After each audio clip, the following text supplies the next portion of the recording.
Hey everyone, in this video I'll be showing you the most overpowered Splatoon Raiders builds for the post game. Now this is going to be for all three of the tanks, and I would have to say that the speed tank scales the best in the post game. I found it to be one of the weaker options earlier on, but it's just so good with the jump attack here. You also got the Ziplines, which can give you huge damage buffs as well as trigger your tank abilities. So you can do some pretty crazy stuff with this particular setup, and I'll also be breaking down the tactical tank and the power tanks as well, so you guys get an idea of what the best options are for each of the three tanks. I'll also be covering weapons, but this does come down to personal preference. There are some that just work really great, but people just like different things. Now I gotta say, the balance in this game is really good, but I'm gonna first start off with what I think to be the best tank in the post game, which is funny enough what I thought to be the worst tank in the early game, speed tank. This is because we now have access to some of the gadget parts that make these really good. I like to use the blast boot and the flywire here. This gives you a jump attack as well as a get out of jail free card base. So you can use the flywire to move around really quickly, and they both come with damage boosts that also stack. So you can do some pretty crazy amounts of damage here. The nice thing is the flywire is a little bit tricky. Like if you're not used to aiming, like if you're using like a paintbrush attack like this, you don't have to worry because you can just hit it quickly and it's going to lock on to a target that's in front of you. So if you're already aiming at somebody, you can sometimes just hit it quickly and just go ahead with the attacks there and then get all the benefits of using it. But for the flywire, I'm going to go over to gadget parts here because I think that these are really important. Explosive damage up is always quite nice to go with. Explosive area as well. Now, the biggest, most important, in my opinion, is damage surge. Now, you can get this both on the jump and on this here. Now, depending on what points and you got on it, you can get yourself a 50, 60, and even further damage boost. Now, this is huge because it has a 5-second cooldown. Even better is we can use double trouble, which gives us an additional charge of this, and that means that we're basically going to have infinite uptime on our increased damage. It is huge. You can do a crazy amount of damage. So damage surge, tank activation, ability activation. You can grab this from the shop, and I would highly recommend grabbing it. Basically what happens is your tank abilities will be activated when this is happening. So as soon as you use that, you'll get your tank abilities, which you can press ZL here when you're viewing over the tank to see what each of these does. Now, there's also a really nice thing that we can do is we can grab, as you beat the game, there's 3 islands that appear. Completing all 3 of them with the different tanks will give you the tank abilities on you can pick this as a relic. So this really is nice because you can pop on all 3 of these here. And what's most important is that once we have the upgraded version of the Speed Pro here, this just lets us go even faster. So basically we pop that and then we can swim around creating ink wherever we go. So we no longer get stuck. This is like Splatolites but way better. And you can see we're even damaging around us, and we're also going to be fermenting targets. So yeah, you want to get the tank activation because it prevents you from having to go underground and activate these things. So it is extremely useful. I highly recommend grabbing this because otherwise to activate it you do have to just swim around underground for 2 whole seconds, which is hard on the higher levels of difficulty. So yeah, the 2 that I would say, like, I guess if you were to go with 3, damage surge, tank activation, and the double trouble here. I also like the victory cooldown whenever you beat a boss salmonid, which are often in the end game. You get 23% of the cooldown back, and I also like to throw on the other gadget cooldown. So this will reduce the cooldown of other gadgets every time this is used, which is huge. If you get even further points into this, it's amazing because that means that with our 2 charges, we're able to get our blast boot back quicker. Now the blast boot is good for damage, so I like to go with the explosive damage up, area up. The higher jump can be nice in certain instances just because you can jump over walls. You don't need that much of a boost. Like the small boost in my opinion is more than enough, but you can go with the medium if you want. I like the faster jump, just gets it off a bit quicker because sometimes you need it to come out a lot quicker. You can also swap that out for the explosive jump. This is a nice one because it'll create an explosion right at your feet, which lets you grab some others as well. Added explosions is cool, but the big one for the jump is also the damage surge. Now I got this one here which gives 60% damage boost, and again they do stack, which is a huge boost to damage. I also like the non-negotiables would be the damage surge and freeze. Now freeze is amazing because you can use this just basically to jump into an area, and if you have one of the things that increases 4 or 5 times extra damage against frozen targets, you just destroy everything immediately.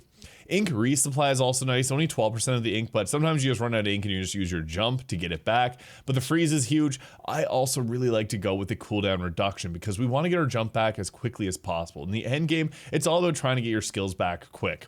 Now for the third one that we're going with, I like shot pots. The shot pots are great because you can get their fire rate up, range up, and then they become really good at just taking out everything, especially the flying annoying enemies that you don't oftentimes want to go against. However, explosive placement is really good because this turns it into a grenade when you throw these out. Important to have on this is the auto trigger on hit, because I just don't like to throw these out. You can just have these come out every time you do an attack, and double trouble, which gives you an additional charge of it. These are huge, so I'd highly recommend grabbing them. I also have the sprinkler, although this isn't really necessary because we do have a way of generating ink easily, but it is nice earlier on.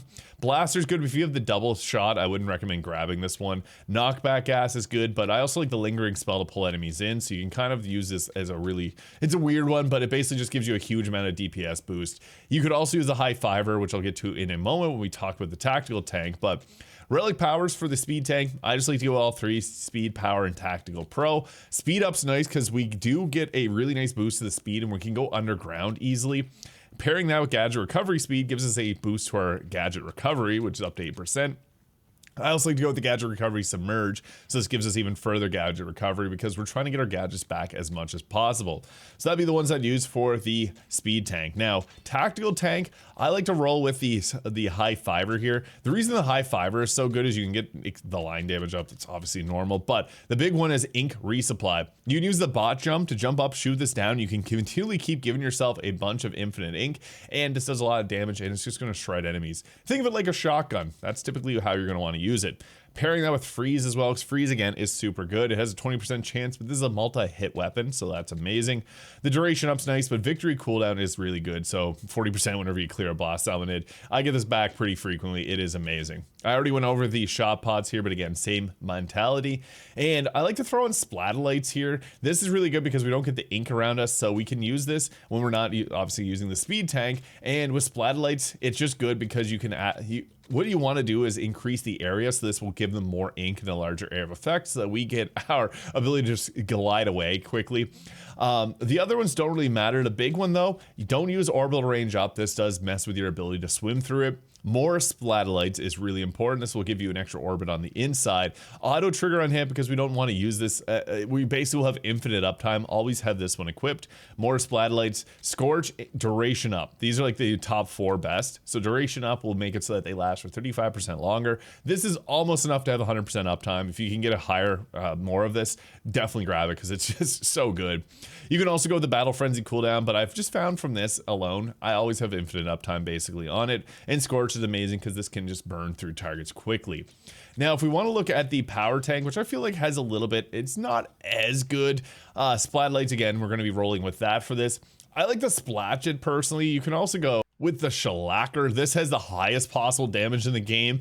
It's really strong, but I'm not a massive fan of using it. It's good, but I just feel like even with the damage taken reduction here, 90%, you can charge this up. You're only taking 10% damage, but they still hit really hard. So in the late game, this is kind of hard to use. You can also make it add ink to below your shots too. So depending on what size you want and all that, it is a good one, but I personally prefer going with the Splatch It here, increasing its damage. But a big one is the reduced damage taken, so you can charge this up. And this is something, you do have a wind up cool, like you do have an animation when you're using this, so it is a little bit tricky. Victory cooldown just so we get it back quicker, but in all honesty, I do feel like the power tank is a bit weaker compared to when we look at the tactical or the speed tank, which in my opinion is the best. Now for Bot Buddy, it's impossible to beat Shiver. Now, the big man can do good because he can apply Scorch on targets. However, this one you have to hop on his back and do a bunch of crap. I would just prefer using Shiver because she can freeze. It has a huge area of effect, and against bosses, you can bait them into getting hit by this. It's a really effective one. It freezes too. Like, that is super useful because you can, by that point, hit a boss, use your abilities that give you the damage boost, and then just go to town on them when they're frozen. And if you got anything that increases your damage even further, you can almost one-shot boss if you're using like the paint roller. So Shiver, in my opinion, is the best. But then we look at weapons. I personally really like these two. The brushes are so good in this game. This kind of functions like a shotgun. It's a close range weapon, and you can press and hold it to create paint if you need to get away from an enemy. It's good, but there is, like, I have this one here, the heavy hitting roller. I don't love the heavy hitting one. I actually prefer the balanced rollers here, so you can get a balanced roller. This one is actually a heavy hitting roller, but it's a primo weapon. We want to look for those primo. So even though that this is similar to this level 51, in terms like they're both a heavy hitting one, this one is for max swing and ink speed. So it comes out quickly. Like, we have a huge air effect, but you see we attack really fast with that. I really like the jump attacks on these because they hit in a straight line, so you can create ink in a very large area of effect, and the damage from this thing is really good. And if you get stuck in a boss, you can just start rolling into them like this, so it does a lot of damage. Basically, you want to do a lot of jump attacks with this thing, and it's great because we do have a lot of uptime because we have our grapple here, so you can jump up into the air, do a few long range attacks like that, jump around, get into a new position. It is really effective in my opinion. Not for everyone though, so I will recommend others. Like the splatter shots are always good. I think people like these in general. They're just easy to use. The slosher's cool, but it is annoying because you have to spam it, kind of similar to the brush, but it has a weird effect where you have to aim it a little bit more. So that's why I like the brush. It's just easy to use. Splatlings are okay. Again, the weapon choice comes down to preference. If we're going to be honest, I do think the umbrellas are some of the best. They function like a shotgun as well, with less spread. But the big thing is whenever you use these, you can, like, you see you got your shotgun attacks here. So you can use that, and then you can press and hold and charge it and then shoot off this, and it's going to give you a shield. That's great because you can then just continue to shoot behind it, and it's going to push forward and you make your way across. Not as impactful like as you would have on like the earlier game, but with a speed tank, I personally just like to stick with either the regular old brush or a fast roller like this, especially the primo ones. But dualies can work. Again, it's preference. And a little pro tip, when you mouse over or when you go over a weapon, press ZL, the back trigger here. You can press it a couple times. It's going to give you everything you need to know about the weapon, but it's also going to show you the different relics that are on it, so you can see from a glance if they're ones that you like, because it's kind of hard to tell sometimes. Like some of them don't actually work. Like the ignite here, it only works on scorched salmonids, so you think 2 scorching birds is or fish is probably even better, but it isn't. It has to be against a scorched enemy. So be mindful of these. Some of them will actually give you some very impactful ones from other classes. Like for example, this roller gives a squid endurance, which is from the power tank.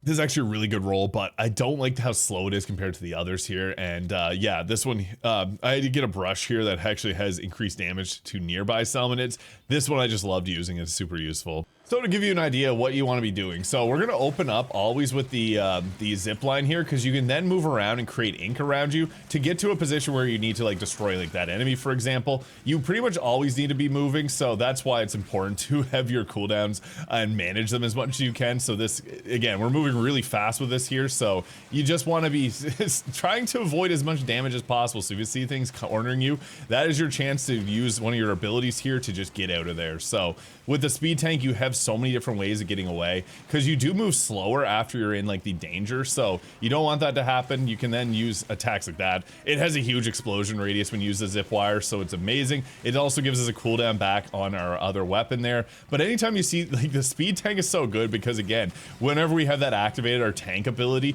we can go through any of these gross the yellow paint and basically just get our skill back and not even take damage from it. So super impactful.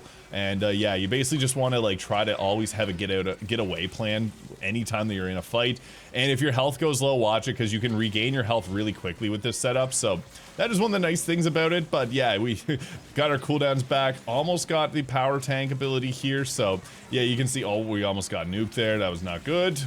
Jump away and try to stand our ground so I get my ability there, and we're back in it. So yeah, this is all about just trying to move around, because the end game is really chaotic, I gotta be honest. And then using shiver here, unfortunately failing some talking. There we go. I did it again while I was actually paying attention. This is huge. You have to watch every single corner. I was paying attention. You also are on the hardest possible difficulty, so no matter what, you can change the difficulty in this. But yeah, you typically want to open up with that move there. The flywire is just so good for opening. These guys are the most annoying, so deal with them immediately. Those are like the #1 target, alongside any of the ranged ones. Don't let them continually keep picking away at you, because on this difficulty, they do a ton of damage, so we just want to avoid that if all possible. But yeah, with this guide, you should be able to clear through the endgame content easily in Splatoon Raiders. So let me know if you have any questions in the comments. Hit the subscribe button below if you enjoyed, and we'll catch you guys all in the next video.